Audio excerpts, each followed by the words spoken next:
जीवन हमें एक मौका देता है, इसलिए जब भी सही कॉलेज चुनने का समय आए तो सिर्फ मंगलायतन यूनिवर्सिटी आपके बेहतरीन भविष्य और सर्वांगीण विकास के लिए।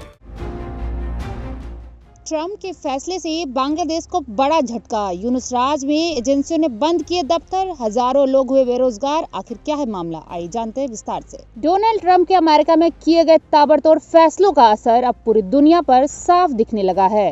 हाल ही में बांग्लादेश को लेकर अमेरिकी सरकार द्वारा उठाए गए एक महत्वपूर्ण कदम ने वहां की अर्थव्यवस्था और अंतरिम सरकार के लिए एक गंभीर संकट खड़ा कर दिया है। अमेरिका ने बांग्लादेश को दी जाने वाली आर्थिक सहायता पर रोक लगा दी है, जिससे चलते वहां की कई गैर सरकारी संस्थाएं और अंतर्राष्ट्रीय एजेंसी बंद होने के कगार पर पहुंच गई है। इस निर्णय के चलते हजारों लोग बेरोजगार हो चुके हैं, जबकि लाखों अन्य की नौकरियों पर संकट मंडरा रहा है।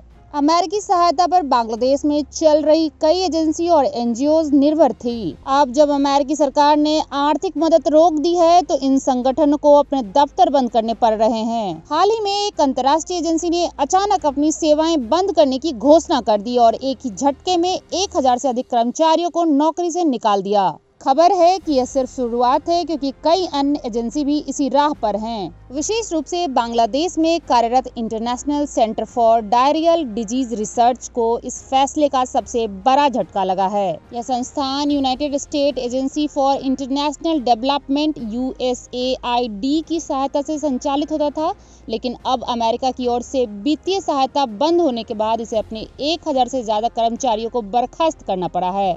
ICDDR के वरिष्ठ प्रबंधक AKM तारिफुल इस्लाम खान ने इस बात की पुष्टि की है कि संस्था को अमेरिकी सहायता नहीं मिल रही है और इसी कारण उसे अपने कर्मचारियों की छटनी करनी पड़ रही है। खान ने बताया कि हमारे पास अगले प्रोजेक्ट के लिए कोई वित्तीय सहायता नहीं है, इसलिए हमें अपनी टीम को छोटा करना पड़ा। यह हमारे लिए आसान फैसला नहीं था, लेकिन हमारी मजबूरी थी।